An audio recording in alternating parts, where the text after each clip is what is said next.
வந்து குரு பூஜையில் கலந்து கொண்டு இன்ப வாழ்வு அடைவதற்காக வந்திருக்கும் ஆண்மனைய ஒருமைப்பாட்டு உரிமை உள்ள அருட்பெருஞ்சோதி வள்ளலாருடைய பக்தர்கள் அனைவருக்கும், இங்கு மேடையில் அமர்ந்திருக்கும் வள்ளல் அடிமையாக வாழ்ந்து கொண்டிருக்கும் சான்றோர்கள் அனைவருக்கும் என்னுடைய சிறந்தாழ்ந்த வணக்கத்தை தெரிவித்துக் கொண்டு ஒரு சில கருத்துக்களை மட்டும் சொல்ல சாமியினுடைய ஆசீர்வாதத்தை கேட்டு அமைகிறேன். இங்கு நான் சொல்ல வேண்டிய கருத்துக்கள் எல்லாம் சுவாமிகள் 96 ஆண்டுகளாக அவருடைய வாழ்நாள் முழுவதும் அறிவு விளக்கத்தையும் அன்பு செயல்களையுமே செய்து ஒவ்வொருவரும் சுகமடையும் பொருட்டே அவர் வாழ்ந்து வந்தார். அவரிடம் நாங்கள் வரும்பொழுது 1980 வந்தோம். 80 அந்த 82, 83 வருடம் அந்த தயா விளக்கு மாலை 100 பாடல்களுக்கும் சுவாமிகள் தயவு வாழ்வு என்ற 2 வேல்யூ உள்ள புக்குகள் வெளிவந்திருக்கிறது. அந்த 100 பாடல்களுக்கும் சுவாமிகள் வாரம் விளக்கம் சொல்லுவாங்க. திருவருளுடைய கருணையினாலும் சுவாமியுடைய ஆசீர்வாதத்தினாலும் நாங்கள் அந்த 80, 82 2 ஆண்டுகள் 104 வாரங்கள் தொடர்ந்து கடவுளிலிருந்து வந்து அவருடைய ஆசீர்வாதத்தை பெற்று அந்த சொற்பொழிவுகளை கேட்கும் சூழ்நிலையை ஏற்படுத்தி கொடுத்தார்கள். நாங்கள் வந்த பொழுது சத்தியஞான கூடத்தில் உள்ளே நுழையும் பொழுது ஒரு சின்ன போர்டு ஒன்று சாமி மாட்டியிருந்தாங்க.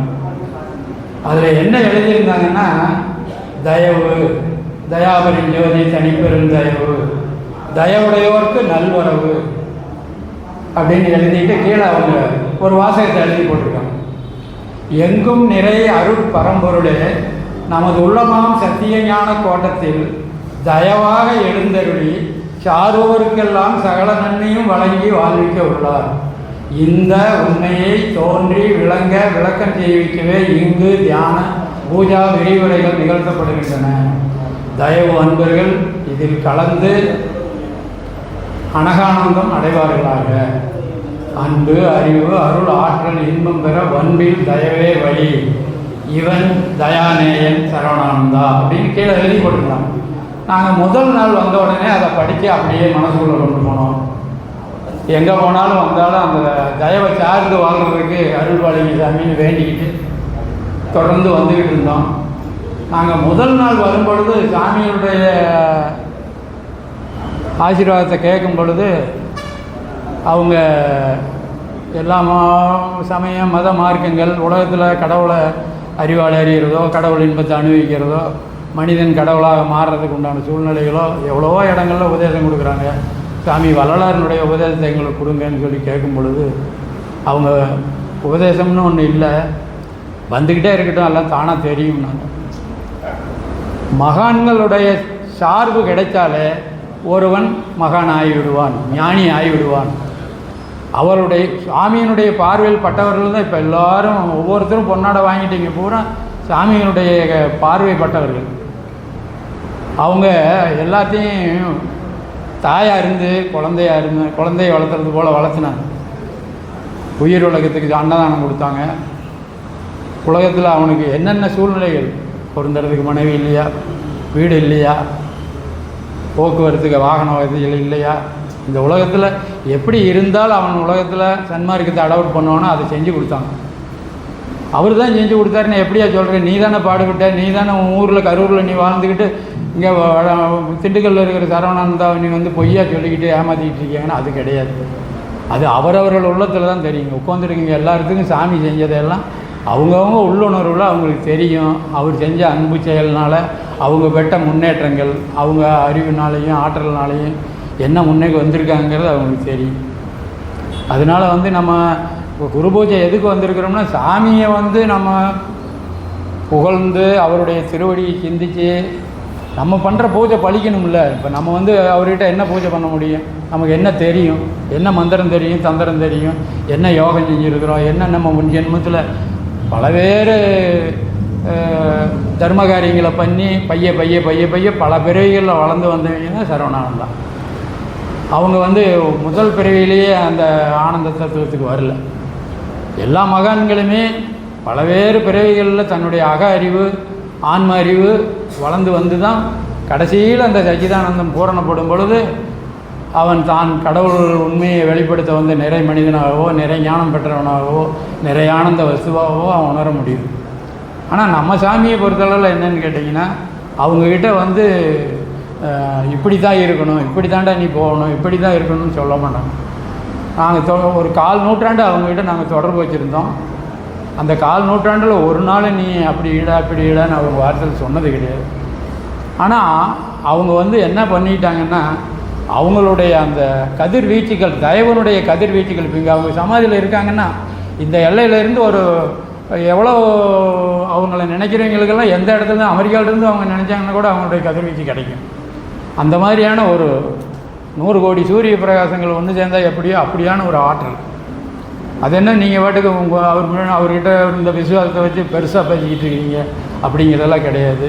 சத்தியமாகவும் உத்தமமாகவும் எனக்கு கிடைச்ச இந்த ஜென்மத்தில் கிடைச்ச ஒரு கடவுள் மனிதர், நான் கண்ட கடவுள் மனிதர்னு நான் ஒரு புக்கு எழுதலான்னு கூட உள்ளத்தில் அடிக்கடி தோணிக்கிட்டே இருக்கேன். ஆனால் எழுத தெரியாது, படிப்பறிவு இல்லை. அதனால் நம்ம வந்து அமைதியாக சாமிகிட்ட நீங்கள் எப்படி அந்த மௌன நிலையில் இருந்து உலகத்தை வாழ வச்சிங்களோ அதுபோல் அந்த தயவு ஞானங்கிறது என்னென்னா அதிகமாக வந்து பேசுகிறதுல ஒன்றும் இல்லை, மனம் மௌனமாகணும். இந்த உடம்பு, இந்த உயிர், மனம், இந்த 3 மௌனம் ஆயிடுச்சுன்னா அவன் வந்து கடவுள்.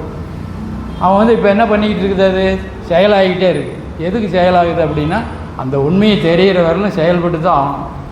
இந்த உலகத்தில் நம்ம ஜீவகாரியம் பண்ணுறதோ, இப்போ அன்பர்களுக்கு பூரா பொன்னாடை போத்துனாங்க, அது என்ன வஸ்திர தானம்னு ஒரு சொல்கிறாங்க, அல்லது அன்னதானம்னு சொல்கிறாங்க, அல்லது ஒருத்தருக்கு எது இல்லையோ அதை கொடுத்தா அது ஒரு தானமாக தான் சொல்கிறாங்க.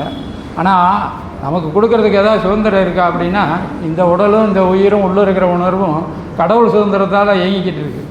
இங்கே ஒரு ஃபேனெலாம் நிறைய ஓடுது, கரண்ட்டில் ரேடியோ பாடுது, இந்த மைக்கில் பேசுது அப்படின்னா அது கரண்ட் இருந்தால் தான். கரண்ட் ஆஃப் ஆகிடுச்சுன்னா இப்போ நான் பேசுகிறது மைக்குக்கு போகாது. அதுபோல் கடவுளுங்கிற ஒரு ஆற்றல், ஒரு சக்தி அது இருந்துக்கிட்டு நமக்குள்ளே இருந்துக்கிட்டு உடம்பாக உயிராக உணர்வாக அது வெளிப்பட்டுக்கிட்டு இருக்குது. அதை தான் சாமி வந்து எங்களுக்கு ஒரு சின்ன ஒரு புக்லெட்டு கொடுத்தாங்க, தயவு பேர் உபதேசம்னு ஒரு சின்ன புக்லெட்டு. 1979க்கு முன்னாடி மாசிலாமணின்னு ஒருத்தர் சின்னாலப்பட்டியில் இருந்தார். அவர் சாமிக்கு ரொம்ப அன்பர். அவருடைய மகன் ரகுநாதன் உமாங்கிற 2 பேர்த்தினுடைய கல்யாணத்துக்காக அந்த புக்கு வெளிப்படுத்தினாங்க. அது சன்மார்க்க உலகத்துக்கே பயன்படுற மாதிரி ஒரு தயவு பேர் உபதேசம். அதில் முதல் பாராவில் என்ன சொல்கிறாங்கன்னா, அகண்டமாயுள்ள தயாபெருஞ்சோதியின் தனிப்பெரும் தயவு ஒளி விளக்க எங்கும் நிறைஞ்சு விளங்கிக்கிட்டு இருக்குங்கிறார். தனிப்பெருஞ்சோதியே நித்தியமாக விளங்கிக்கிட்டு இருக்கு. அதுவே மனித சிறநடுவே தனிப்பெரும் தயவு ஒளி விளக்காய் வெளிப்பட்டு விளங்கி கொண்டுள்ளது. அந்த காண்பரிய நித்திய கடவுளை எண்ணறிய மனித சிற்சபையில் வெளிப்பட்டு தனது அற்புத ஆனந்த சித்திகளை வெளிப்படுத்திவிட்டு உள்மறைந்து கொண்டே உள்ளதாம்ங்கிறார். எது உள்மறைந்து கொண்டே உள்ளதாம்? ஆம், அந்த ஏக பரம்பொருளே என்று வேறொன்றும் இல்லையாம். அந்த பரம்பொருளே உணர்த்த நாம் இன்று உணர்ந்து கொண்டுள்ளோம்னு அதில் முதல் பரவல் சொல்கிறார். அப்போ நாம் இங்கே இருக்கிறவங்களுக்கு எல்லாத்துக்குள்ளேயும் அந்த தனிப்பெரும் தயவு ஒளி விளக்கு வெளிப்பட்டுருச்சு. உள்ளே வந்து சிந்தனையாக இருக்குது.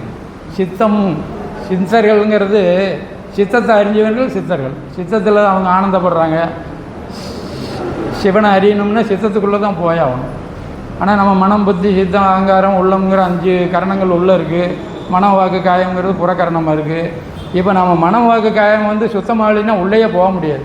திரிகரண சுத்தி ஆகாமல் இந்த உடல் சுத்தமோ அல்லது வாய் சுத்தமோ, வாய்மைங்கிறத சொல்லாமல் சொல்கிறதெல்லாம் பொய்யா சொல்கிறது. என்ன பொய்யா சொல்கிறதுன்னா, இப்போ நம்ம பேசுகிறதெல்லாம் பொய் தான் அப்படிங்கிறத நாமளே உணர்ந்துக்கணும். ஒரு மெய்ப்பொருளை எல்லாத்துட்டையும் சொல்லி காட்ட முடியுமா? நான் சாமிகிட்ட சாப்பிட்டேன், சாமிகிட்ட அப்படி பண்ணார் அப்படி பண்ணாருன்னு தான் சொல்ல முடியுமா? இல்லையே. சாமி உணர்த்தின அந்த உள்ளுணர்வை நம்ம காட்ட முடியுமா? எழுதி காட்ட முடியுமா? முடியாது. ஏன் முடியாது அப்படின்னா அது அப்படி தான் இருக்குது. உரையற்றதொன்றை உரை செய்யும் ஊமர்கள் கரையொற்றதொன்றை கரை காணலாகுமோ, திரையற்ற நீர் போல் சிந்தை தெளிவாருக்கு குறையற்றிருந்தான் குறை தெளிவானு சித்தர்கள் சொல்கிறாங்க. அதனால் நம்ம சிந்தை தெளியணும். தெளிவு குருவாகிய குருநாதரை நம்ம பார்த்தோம். அவர் பலவேறு வழிகளில் எவ்வளவோ சொல்லிக்கிட்டு இருக்கோம்டா, யாரும் சன்மார்க்கத்தை புரிஞ்சிக்க மாட்டேங்கிறாங்கன்னு. உள்ளூர் அவங்க வந்து வள்ளலார் எப்படி விசனக்குரியோடு இருந்தாரோ அதுபோல் தான் அவங்களும் இருந்தாங்க. அவங்க வந்து வெளியில் யார்கிட்டையும் அணுக்கு தொண்டர்கள்கிட்ட மட்டும்தான் அவங்க சில சமாச்சாரங்களை வெளிப்படுத்திக்குவாங்க. அது சாமி பல பேர்த்துக்கு ஆசீர்வாதம் பண்ணியிருக்காங்க. பல பேர்த்துக்கு வந்து இங்கே வந்திருக்கிறவங்களுக்கு இப்போ நம்ம ராஜேந்திரனுக்கெல்லாம் அவர் தான் கல்யாணம் பண்ணி வச்சார். என் கல்யாணத்துக்கு நம்ம கிருஷ்ணமூர்த்தி ஐயா தான் கரூருக்கு கூட்டிகிட்டு வந்தார். கூட்டிகிட்டு வரும்பொழுது 2 காரில் வந்தாங்க. எனக்கு அன்றைக்கெல்லாம் எனக்கு கரூர்லேருந்து திண்டுக்கல் வர்ற 3 ரூபா 60 டிக்கெட்டு காசு இருக்காது. அந்த டிக்கெட்டு வர போக 7 ரூபா 20 காசு சம்பாரிச்சுக்கிட்டு 3 மணிக்கு மேலே ஒடியாருவோம் அந்த 104 வாரம் இங்கே வரும்பொழுது. அதுக்கு எல்லாத்துக்கும் காரணம் சாமி தான். அந்த பொருளை கொடுத்து அந்த உணர்வை கொடுத்து எப்படியாவது சான்றோர்களுடைய துணையை கிடைக்கிறதுக்கு அவர் தான் ஏற்பாடு பண்ணி கொடுத்தார். அது எப்படி அது இந்த ஜென்மத்தில் ஏற்பட்டது அப்படின்னா அதுவும் முன்ஜென்ம வாசனை தான். சாமிகள் நம்ம வந்து 68 வடலூர் போச்சு, 78 சாமிகிட்ட வந்தோம். 10 ஆண்டுகள் கழித்து 88 எனக்கு கல்யாணம் பண்ணி வைக்க சாமி வந்தார். 10 வருஷத்துக்கு ஒரு தடவை மாற்றங்கள். எப்படி வள்ளலாருக்கு 12 வயசில் முருகன் திருத்தணி முருகன் காட்சி கொடுத்தாலும் அவர் 36 வருஷத்தில் தன்னுடைய பூரண தெரிதையாக சித்தி உண்மையை உணர்ந்துக்கிட்டாரோ அது மாதிரி நம்ம வாழ்க்கையில் பாடுபட்டுக்கிட்டே இருக்க வேண்டியது நம்மளுடைய கடமை. அந்த பாட்டுக்கு பலனை எதிர்பார்க்கறது நம்மக்கிட்ட கிடையாது. ஏன்னு கேட்டிங்கன்னா சர்வமும் அவராக இருக்கிறதுனால ஒரு அணுவிலிருந்து அண்டம் மட்டும் அவர் தான். அண்டங்கள் எல்லாம் அணுவில் அடக்கும் அற்புதரே வாரீர் அருட்பெருஞ்சோதி ஆண்டவரே வாரீர்னா ஆண்டவரே எல்லாமே இருக்கும் பொழுது நம்ம யாருக்கு தர்மம் பண்ணுறது, யாரை வந்து நம்ம ஜீவகாரியம் பண்ணுறது அப்படின்னா நம்ம வந்து இப்போ என்ன பண்ணணும் அப்படின்னா குருநாதர் ஒரே வார்த்தையில் சொல்லிட்டார், உன்னால் என்ன பண்ண முடியும், உனக்கு என்ன சுதந்திரத்தை கடவுள் கொடுத்துருக்கார், சர்வ சுதந்திரமும் அவர்கிட்ட இருக்குது, சர்வமும் கரண்ட்டுக்கிட்ட இருக்குது. கரண்ட் ஆஃப் ஆகிடுச்சுன்னா ஃபேன் நின்று போயிடுது. இப்போ நம்மெல்லாம் ஒரு ரேடியோன்னு ஒரு கற்பனையாக வச்சுக்கோங்க. நம்ம எல்லாமே வரும்பொழுது ஆளுக்கு ஒரு ரேடியோவை தூக்கிட்டு ரிப்பேராக தான் வந்தோம். நம்ம சாமிகிட்ட வரும்பொழுது சாமி பார்த்தா அவர் 100கணக்காக அடுக்கி வச்சுருக்காரு. என்ன சாமி அப்படின்னா இதெல்லாம் ரிப்பேர் பண்ணி கொடுத்து பார்க்குறேன், மறுபடியும் ரிப்பேர்னே வர்றானுங்க. நான் என்ன பண்ணிட்டு இது ஆகாதுன்னு போட்டது நிறையா கிடக்குறாங்க. அது மாதிரி சாமிகிட்ட வந்தவங்க எத்தனையோ பேர் போன வாரம் வந்து இந்த வாரம் இருக்க மாட்டான், போயிடுச்சு ராம்பார், அங்கே போயிடுச்சு, ஈரோட்டில் போயிடுச்சு, கோயம்புத்தூரில் போயிடுச்சும்பார். ஏன் போயிட்டாங்கன்னா அவங்க எல்லாம் வந்து ரொம்பவும் மந்திர ஜாபம் பண்ணுவேன், யோகாசனம் பண்ணுவேன், ரொம்பவும் பாடுபட்டவன், தன் உடலை வச்சுக்கிட்டு அவன் வந்து கர்மசித்தர்கள் மாதிரி எதையோ ஒன்று அடையிறதுக்கு முயற்சி பண்ணி அதில் தோல்வி விட்டு போயிடுறான். சாமிகள் சொன்னதை ஏற்றுக்கிறதே இல்லை. சாமிகள்கிட்ட வருவாங்க, வள்ளலார் கொள்கையை தான் பேசுவாங்க. ஆனால் அந்த சித்தர் அப்படி சொன்னார், இந்த சமயத்தில் இப்படி சொல்லுது, அந்த ரமண மகரிஷி அப்படி சொல்கிறார், இந்த மௌனகுரு சாமி இப்படி சொன்னார், திண்டுக்கல்லில் 6 இடத்துல வந்து அங்குலாத்தில் இருந்த மௌனகுரு சாமி இப்படி சொன்னார், சொல்லிக்கிட்டே இருப்பாங்க. அதை சொல்லி காட்ட முடியாத பொருளை சொல்லி என்ன பிரயோசனம்? அதனால் வந்து நாமெல்லாம் வந்து இப்போ நம்ம குரு பூஜைக்கு வந்திருக்கிறோம். இந்த குரு பூஜையில் நம்ம என்ன பண்ணணும் அப்படின்னா அவங்கள வந்து விசுவாசிக்கணும், கடுகத்தனையாவது விசுவாசிக்கணும், மழை எத்தனை சித்திக்குங்கிறாங்க. அப்போ சாமி என்ன சொன்னார், அந்த மாறாத சிந்தனையும் நிலையான நினைவுக்கும் உன் சித்தத்தை கொண்டு வந்துடு, அதுதான் உன்னுடைய கடமை. நீ உன்னுடைய சித்தத்தை வேறு எதுலையாவது செலுத்திக்கிட்டு உடல் மேலே செலுத்துறது, மனைவி மேலே செலுத்துறது, மக்கள் மேலே செலுத்துறது, காசு மேலே செலுத்துறது, பிரபஞ்சத்து மேலே செலுத்துறது, நீ புறத்தில் போனீங்கன்னா உண்மையே விளங்காது. அகமறியீர் அனகமறிந்து அழியாத ஞான வடிவம் தான் வள்ளலார் சொல்கிறார். பொறுத்தவர் கூட அகத்தை அறிகிறதுக்கு ஆசை இல்லை. ஏன் ஆசை வரல? அந்த ஆசையே அழிவுக்கு தச்சுருவா இருக்குது. நம்ம எந்த ஆசைப்பட்டாலும் சரி, சாமிகிட்ட போகலாம், சாமிகிட்ட ஆசீர்வாதம் வாங்கலாம், அருளை பெறலாங்கிற ஆசையெல்லாம் கூட அது ஒரு தடை தான். கடைசியில் அந்த ஆசையும் பிடிங்கிட்டு விட்டுறாங்க. கொஞ்சம் கொஞ்சமாக வந்துக்கிட்டே வந்தோம், சாமிகிட்ட வந்துக்கிட்டே இருந்தோம். என்ன கிடச்சிது, சாமி உங்கள்கிட்ட என்ன பண்ணார் அப்படின்னு கேட்டிங்கன்னா ஒவ்வொன்றா பூரா இந்த உடம்புல இருக்கிற பூராத்தையும் எல்லாம் உருவி எஞ்சிட்டார். கடைசியில் அந்த ரேடியோ பட்டியை போட்டு உடச்சி விட்டார். போடா நீ இல்லைடா, நானே தான் எல்லாம் சத்தமாக இருக்கிறேன். சத்தம் பிறந்த இடம் சகலம் பிறந்த இடம். பிரணவ ஒளி, ஓம்ங்கிற பிரணவ ஒளியும் ஒளியுமா அருட்பெருஞ்சோதி தான் இருக்குது. நீயும் அருட்பெருஞ்சோதி, பிரபஞ்சமும் அருட்பெருஞ்சோதி. நீ எதை போய் செஞ்சு என்ன அடைய போகிற? ஒன்றும் செய்ய வேண்டாம். சதா சர்வகாலமும் உன்னை படைச்சவனும் விசுவாசி. படைச்சவன் யார்? அருட்பெருஞ்சோதி தான் உன்னை படைச்சது. அதுதான் நம்ம சாமி இங்கே சுத்த சன்மார்க்க வள்ளலார் அருளிய சுத்த சன்மார்க்க பயிற்சி, வள்ளலார் அருளிய அருள் வாழ்க்கை முறைன்னு சொல்லி 2 ஒரு பிரேம் போட்டு மாட்டி வச்சுருக்கிறோம். வர்றவங்களாம் அதை யாராவது பார்க்குறாங்களா, அதில் இருக்கிற உண்மையை தெரிஞ்சுக்கிறாங்களான்னு தெரிஞ்சுக்கல. அருட்பெருஞ்சோதி ஆண்டவர் தான் நமது உண்மையான அகவடிவங்கிறத தெளிவு செஞ்சுக்கணும். அகவடிவம் அருட்பெருஞ்சோதியை இல்லாமல் எப்படி நமக்கு உடம்புல சூடு வரும், இந்த உள்ள எப்படி இயக்கமெல்லாம் நடக்கும் அப்படின்னா அந்த அருட்பெருஞ்சோதி இருக்கிறதுனால தான் நம்ம எல்லா இயக்கமுமே. அந்த அக உணர்வு கெடாமல் அருள் வண்ணமாகவே சிந்தனை சொல் செயல் வெளிப்படுத்திக்கிட்டு இருக்கணும். அருள் வண்ணத்தை விட்டுவிட்டு வேறு சிந்தனைக்கு போகிறோம்னா காரணம் என்னென்னா நம்ம பலவேறு அலுவல்களில் மாட்ட வச்சுருக்கு. அதாவது ஏகப்பட்ட சங்கிலியில் போட்டு ஒருத்தனை கட்டி போட்டு கற்பனை சாமி கட்டி போட்டிருக்குங்கிறாங்கல்ல, அந்த மாதிரி நமக்கு வந்து மார் விலங்கு, கால் விலங்கு, கை விலங்கு போல் இந்த பிரபஞ்சத்தினுடைய பற்றுகளோ, அதாவது எந்த ஒரு வியாபாரமாக இருந்தாலும் சரி, அலுவல்களாக இருந்தாலும் சரி, அதில் எல்லாம் வந்து சிக்க வச்சுருக்குது. ஏன் சிக்க வச்சுருக்குது அப்படின்னா, அவனை அதில் சிக்க வச்சா தான் அவனுக்கு சன்மார்க்கம் தெரியும், இல்லைன்னா ஒன்றும் பண்ண முடியாது. இப்போ ராமதாஸ் ஐயா சொன்னார், எனக்கு 120 நாட்டிலிருந்து ஆர்டர் வந்துக்கிட்டு இருக்குது, பணம் குமிஞ்சிக்கிட்டே இருக்குது, வரலாறு நினச்சி தான் கிடைக்குதுங்கிறார். அப்படி கிடையாது. கடவுள்கிட்ட கேட்டாலும் கேட்காட்டியும் அந்த ஆன்மாவுக்கு அருள்றதை அருளிக்கிட்டே இருப்பாருங்கிறத சாமியினுடைய கொள்கை. நீ வேண்டுனா வேண்டுங்கிறத கொடுக்க மாட்டார், தேவையில்லைன்னா கொடுக்க மாட்டார், தேவைப்பட்டதை கொடுப்பார். அது சன்மார்க்க நிலைக்கு வர்றதுக்கு உண்டானது தான் கொடுப்பார். சன்மார்க்கத்தில் வள்ளலார்கிட்ட போய் நான் திருப்பதியில் மாதிரி கோடி கோடியாக அவங்ககிட்ட கொண்டாந்து உண்டியில் போடுறேன், எனக்கு நிறைய வருமானம் வரணும்னா கொடுக்க மாட்டார். வள்ளலாரை தொட்டவனுக்கு இந்த ஜென்மத்திலேயே அவனுக்கு வந்து பரலோக இன்பத்தை அனுபவித்து அந்த சுத்த சன்மார்க்க மோட்ச இன்ப லாபத்தை அறிய முடியும். அவனுடைய முயற்சி பேதத்தினால வேறு வேறு லட்சியத்தில் வேறு வேறு குறிக்கோளில் போயிட்டுருக்கான்.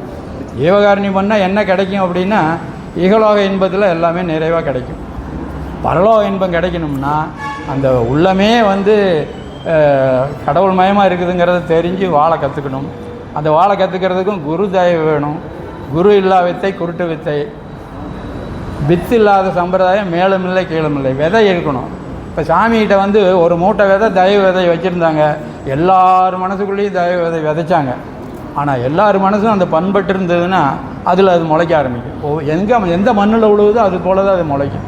அதை வந்து தயவு தண்ணீரை ஊற்றி அதை வந்து மரமாக்கி கனியாக்கி அந்த தயவு இன்பத்தையும் தயவு பழத்தையும் அனுபவிக்கிறது அவங்களுடைய முயற்சி தான்.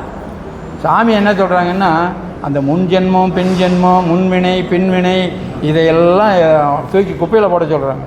சுத்த சன்மார்க்கத்தில் ஒருமையும் தயவும் கொண்டு உள்ளன்போட அதாவது கடவுளை உள்ளன்போட கருதி வழிபாடு பண்ணணும். உண்மை அன்பால் கருதி வழிபாடு பண்ணாமல் போய் பாவனை, அவரு கொண்டு போய் பால் ஊற்றுறாரு, அவர் கொண்டு போய் நெய் விளக்கு போடுறாரு, அவர் சூடம் கொடுத்துறாரு, அவர் மாலை போடுறாரு, நம்ம ஒரு 2 மாலை போட்டால் சாமி சரவணானந்த அருள் கிடைக்குமா?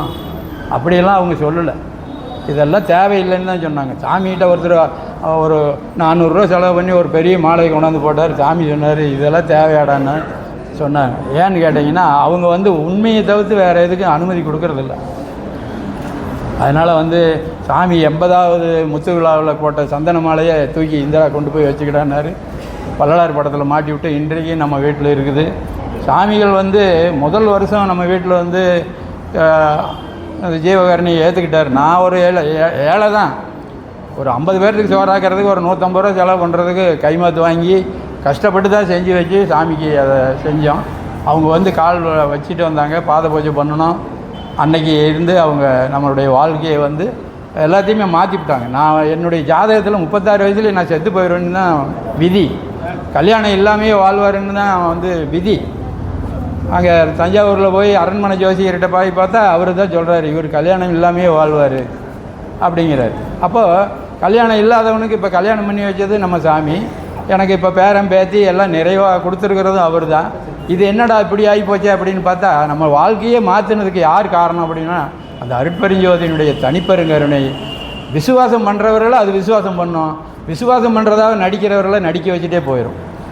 அதாவது வந்து அவனுடைய உடம்புல, அதாவது வந்து இந்த உடம்புல வந்து 7200 நாடி, 220 எலும்பு பூட்டுக்கள், சத எலும்பு, சப்த தாதுக்களால் இந்த உடம்பு ஆயிருக்கு. இந்த உடம்பை இயக்கிறது யார்? கரண்ட் இருந்தால் தான் ரேடியோ பேசும். ரேடியோவில் ரிப்பேர் ஆகிடுச்சுன்னா குருக்கிட்ட வந்து, சார் இப்படி ஆயிடுச்சுன்னா அதை நான் பார்த்துக்கிறேன்டா, நீ பாட்டுக்கு போயிட்டேறா. சாமி 7.5 சனி பிடிச்சிருச்சு, நான் என்ன பண்ணிட்டேன்? ஊரை விட்டு ஓடுங்கிறாங்களே, எல்லா சொத்தும் போயிருங்கிறாங்களே, நோய் நொடி கொடுத்துருங்கிறாங்களே, நான் என்ன பண்ணிட்டேன்னு. சாமி வீட்டில் கொண்டாந்து கழட்டி விட்ட செருப்பு 10 ரூபாய்க்கு வாங்கிட்டு வந்து போட்ட செருப்பு 2 செருப்பு காணாமல் போயிடுச்சு. சாமி வீட்டுக்குள்ளே போனாங்க, ஒரு செருப்பு எடுத்து கொண்டு வந்து கொடுத்தாங்க, பேட்டா செருப்பு. 11 வருஷம் அந்த செருப்பை நான் போட்டிருந்தேன். ஏன் அவங்க திருவடியை எனக்கு கொடுத்தாங்க? ஏன் அவங்க வந்து, நான் வடலூரில் 78 வடலூரில் உட்காந்துருக்கேன். 80வது வருஷத்தில் தான் சாமிகிட்ட வர்றேன். 78லேயே எனக்கு திருவடி பொழிச்சி உரை விளக்கத்தையும் ஒரு 2 ஒரு மலைப்பழத்தையும், கனிஞ்ச பழம், அந்த மாதிரி பழத்தை நான் இந்த உலகத்தில் இனிமேல் பார்க்க முடியாது. அந்த பழத்தை ஒழித்து சாப்பிட்டேன். அந்த ஞான பழம்ங்கிறதோ அல்லது முருகனுடைய அந்த ஞானம்ங்கிறதெல்லாம் இங்கே வந்த பிற்பாடு தான் தெரியும். இங்கே வந்து சீதாராமன் ஒருத்தர் ஐயா இருந்தார், அவருடைய பையன் கூட இப்போ வந்திருக்கார் மதுரையிலிருந்து. அந்த சீதாராம் ஐயாவும் அவர் பையனும் தான் அங்கே அண்ணாமலை யூனிவர்சிட்டியில் சேர்றதுக்காக மேட்டுக்கு வந்துருந்தாங்க. அப்போது அவங்ககிட்ட கேட்டேன், சாமி எப்படி இருப்பாங்க, அவங்களுடைய உருவம் எப்படி இருக்கும் அப்படின்னு கேட்டேன். அவங்க இப்படி இருக்கிறாங்கன்னு சும்மா சொன்னாங்க. ஒரு மனிதனை பற்றி இப்படி இருப்பார், ஷேக்ஸ்பியர் இப்படி இருப்பார், அமெரிக்க ஜனாதிபதி இப்படி இருப்பார், வாயில் சொன்னால் எப்படி தெரியும்? ஆனால் அவர் சொன்னது அப்படியே மனக்கண்ணுக்கு வந்தது. இங்கே வந்து திண்டுக்கல் வந்து பார்க்கும்போது அது அப்படியே இருக்குது. சாமி இப்படி இருக்குது அப்படின்னா அது அப்படி தாண்டான்னார். அதனால் வந்து சாமிகள் வந்து யாரையும் தொட்டு ஆசீர்வாதம் பண்ணுறதெல்லாம் கிடையாது. சூழ்நிலை இருந்தால் தொடுவாங்க, தொட்டுட்டாங்கன்னா முடிஞ்சுது அவன் கதை. அதை தான் மறுபடியும் வந்து அவன்லாம் வந்து இந்த உலகத்தில் நான் வாழ்கிறேன், நான் இப்படிப்பட்டவன் அப்படிப்பட்டவன், அறிவாளி, நான் அன்புடையவன், நான் பெரிய தொண்டன், நான் கடவுளுக்கே வந்து வலது கை அப்படின்லாம் சொல்ல விட மாட்டார். எல்லாம் அவராக மாறின பிற்பாடு நீ எதை போய் சொல்லுவேன்? கண்டதெல்லாம் அதுவாக இருக்குது. அப்போ அதுக்கு அடிமையாகி வாழ்கிறதுக்கு தான் நமக்கு முடியும். அதனால் வந்து இப்போ நம்ம சரவணானந்தா வந்து இப்போ இங்கே இருக்கிறவங்க எல்லாத்துக்கும் அவங்கவுங்க பக்குவத்துக்கு தகுந்த மாதிரி எல்லார்த்திட்டையும் அரிசி கொடுத்துருக்காங்க, பாத்திரம் கொடுத்துருக்காங்க, தண்ணி கொடுத்துருக்காங்க, அடுப்பு கொடுத்துருக்காங்க. எல்லோரும் வேவிச்சிக்கிட்டு தான் இருக்கிறோம். அது கொஞ்சம் கொஞ்சமாக பதமாகுது. ஒருத்தருக்கு உடனே வெந்து வருது, இந்த அரிசி அருமையாக வருது, இந்த பருப்பு நல்லா வேகுதுங்கிறோம்ல, அந்த மாதிரி அங்கே நம்ம அவங்கவுங்க வந்து வந்த வழி. நாம் கொண்ட ஞானமும் நம் கொண்ட தர்மமும் நம்ம உயிர்கோட அடுத்ததுக்கு போவோம். இந்த ஜென்மத்தில் இந்த உடலில் இருக்கும் பொழுது சாமி சொன்ன தயவை மறக்கக்கூடாது. தயவு வாழுங்க. ஏன்னா எனக்கு 5 நிமிஷம் தான் டைம் கொடுத்தாங்க, நான் அதையும் பேசிட்டும் போல் இருக்குது. இங்கே இருக்கிறவங்கெல்லாம் வந்து ஏதாவது குற்றங்குறைகள் இருந்தால் மன்னிச்சேரலன்னு. சாமிகள் வந்து கைவிட மாட்டார், யாரையும் கைவிட்டதாக சரித்திரம் கிடையாது. சாமி எப்படி இருக்கிறாருன்னா நீங்களாகவே இருக்கிறார். நீங்கள் கண்ணை மூடிக்கிட்டு சரவணானந்தாவை, அவருடைய படத்தையோ அவருடைய விளக்கையோ வள்ளலாரையோ நீங்கள் நினைச்சால் போதும். நினைவு தான் வந்து கடவுள்கிட்ட செலுத்த கற்றுக்கணும். கடவுள்கிட்ட செலுத்தாமல் காசு மேலேயும் பணத்து மேலேயும் வேலை மேலேயும் இந்த உலகத்தில் இயக்கத்து மேலேயும் பண்ண வேண்டிய. கடவுள்கிட்ட நீங்கள் ஜாயிண்ட் ஆகிட்டிங்கன்னா கடவுள் என்ன செய்யணுங்கிறது அவருக்கு தெரியும். அவர் இப்படி தான் நீ மேலே வருவேன், இப்படி தான் இருப்பேங்கிறது அவர் முதலே தீர்மானம் பண்ணிட்டார். அன்று எழுதின எழுத்தின்படி தான் முடியும்னு சித்தர்கள் எழுதி வச்சுருக்காங்க. தலை எழுத்துன்னு சொல்கிறாங்க. தலையில் எழுத்து இருக்குன்னா இருக்குது, அது ஓங்கிற பிரணவ ஒளியாக கடவுள் எழுதி விட்டுருக்காரு. அந்த ஓங்கார சக்தி தான் இப்போ நம்மளை தாய் சக்தியாக இருந்து, தயவு சக்தியாக இருந்து, தயா செல்வி, தயா பரிபூரணியாக இருந்து நம்மளை வாழ வச்சிட்ருக்கு. அதாவது தாய் அன்பு தான் உலகத்தில் சிறந்தது. அதனால் வந்து தாயையும் தண்ணியும் பழகிக்கூடாதும்பாங்க. இப்போ நம்ம வந்து இப்போ சாமி வந்து தண்ணியில் விளக்கரிச்சாருங்கிறாங்க. அது ஏன் அப்படின்னா அந்த தண்ணிக்கு தாய் சக்தி உண்டு. தண்ணின்னா அருள் அன்புக்கு தண்ணின்னு தான் பேர். அதனால் தண்ணியில் விளக்கரிச்சார் அப்படின்னா அவர் அன்பையும் அருளையும் கொண்டு நமக்குள்ளே விளக்கை ஏற்றி வச்சுருக்கார். அந்த விளக்கு ஏதாவது அணைஞ்சு போயிருங்களா அப்படின்னா அது அமர தீபம், அது நந்தா மணி விளக்கு. நமக்குள்ளே இருக்கிற அற்பெருஞ்சோதி 7 ஜென்மமாக நமக்குள்ளே இருந்துக்கிட்டு தான் இருக்குது. இந்த தேகம் போனாலும் இன்னொரு தேகத்தில் எரிஞ்சிக்கிட்டு தான் இருக்கும். அந்த விளக்கை அணைக்கிறதுக்கு யாராலையும் முடியாது. அது வந்து உலகத்துக்கு பயன்படும் பொழுது தான் அது தெரியும். சாமி வந்து தனக்கு உமை இல்லாதான் தாழ் சேர்ந்தார்களால் மனக்கவலை மாட்டல் அறிவு. 5 லட்சம் பேர்த்துக்கு அன்பு மலர்கள் எழுதினாங்க. அவங்ககிட்ட வந்தவங்களையெல்லாம் மனசை வந்து குளிர வச்சாங்க, எதிரிட்ட ஜீவர்களெல்லாம் சந்தோஷப்படுத்தினாங்க. அந்த தயவு ஆனந்தத்தை உண்டு பண்ணி விட்டாங்க. ஏன் உண்டு பண்ணினாங்க அப்படின்னா அவங்க வந்து அவங்களுடைய கடமையை செஞ்சாங்க. கடவுள் தன்னுடைய கருணையை சதா பிரதிபலன் பார்க்காம சூரிய ஒளி போல் கரணங்களை வீசிக்கிட்டு இருக்கார். அதுபோல் இப்போ நாமளும் வந்து என்னதை செஞ்சால் என்னதை அடையணும், இப்படி செஞ்சால் இப்படி வாழலாங்கிற அந்த சுயநலமோ பொதுநலமோ இல்லாமல் இயல்பாக தயவு நலத்தில் இருந்து பழகிக்கிறதுக்கு அவங்க வழிகாட்டிட்டு போயிருக்காங்க. அவங்களுடைய நூல் இப்போ தயவு வாழ்வு நூல் 2 வேலையும் வந்திருக்கு. 104 வாரம் அவங்க வந்து பலவேறு கருத்துக்கள் மகான்கள்கிட்ட நம்ம பேசியெல்லாம் வந்து ஒன்றை தெரிஞ்சிக்க முடியாது. அப்பேற்பட்டதையெல்லாம் வந்து அப்படியே அள்ளி இறச்சிருக்காங்க. சாமிகள் வந்து அவங்களுடைய உள்ளே இருக்கக்கூடிய அந்த சொல் இருக்குல்ல, அந்த சொல், அதாவது அச்சாணி போன்றத ஒரு சொல் அறிவாளிக்கு எட்டாதுங்கிறாங்க. அந்த மாதிரி சொல்லுகள் அவங்க ஒரு வார்த்தை சொன்னாங்கன்னா அந்த வார்த்தை அவனை வாழ வச்சிடும். இப்போ எங்களுக்கெல்லாம் எப்படின்னு கேட்டிங்கன்னா ஒரு நேரத்தில் ஒன்று சொல்லுவாங்க, டேய் போடா அப்படிம்பாங்க. போடானாலும் அதில் ஒரு உண்மை இருக்கும். ஒரு சாவியை கொடுத்து போய் மேலே திறடானாங்கன்னா ஏன்டா மேலே போய் திறக்க சொல்கிறாரு, கீழே திறக்க சொல்லலாம்ல. அவருக்கு அண்டர் கிரவுண்டு கிடையாது. அவங்களுக்கு மேலே ஒரு அறை இருந்தது, அதில் போய் சாப்பிட்ட உடனே போய் படுத்துக்கிடாம்பாரு. அதனால் வந்து நம்ம சாமி என்ன செஞ்சாங்க அப்படின்னா அவர் தனக்கு வந்து இன்னது கிடைக்குங்கிறதுக்காக அவர் தயவு செய்யப்படல, அவர் ஞானி ஆகணுங்கிறதுக்காக தயவு செய்யப்படல. அவர் பிறவியே சரவணானந்தாவாக பிறந்தார். அவர் 1.5 வயசுலேயே அவங்க அம்மாவோட இக்கத்தில் இருக்கும்பொழுது சுப்பையன் செட்டியாருங்கிற பேர் வச்சதை சுப்பையன் செட்டியாருன்னு சொல்லலை, சரவணேன்னு தான் சொல்லியிருக்கார். உன் பேரன்றனா சரவணேன்னு இருக்கார். என்ன காரணம்? முன் ஜென்ம வாசனை அவர் உயிருக்குள்ள அவர் செஞ்ச தர்மமும் அவர் செஞ்ச ஞானமும் கூடவே வந்தது. இப்போ நமக்கும் அந்த நம்ம முன் செஞ்ச ஞானமும் தர்மமும் கூட இருக்குது. அதை பெருக்கி பெருக்கி பெருக்கி பெருக்கி நிறைவாக்கணும். இப்போ நம்மகிட்ட இருக்கிறது குறைவாக இருக்கிறதுனால சரி நீயே செஞ்சுக்க முடியுமானா முடியாது. குரு இல்லாத வித்தை குருட்டு வித்தை. அவர் பயிற்சியை சொல்லியிருக்காரு, அந்த பயிற்சியை நம்ம எடுத்துக்கணும். நமது ஆதி மூலநிலை நடுத்தலை உள்ளிருக்கும் அருள் ஜோதி ஆன்மானுவாய் இருக்கின்றது. அங்கிருந்து தேகத்தில் நாம் பூரணமாய் வியாபித்துள்ளோம்.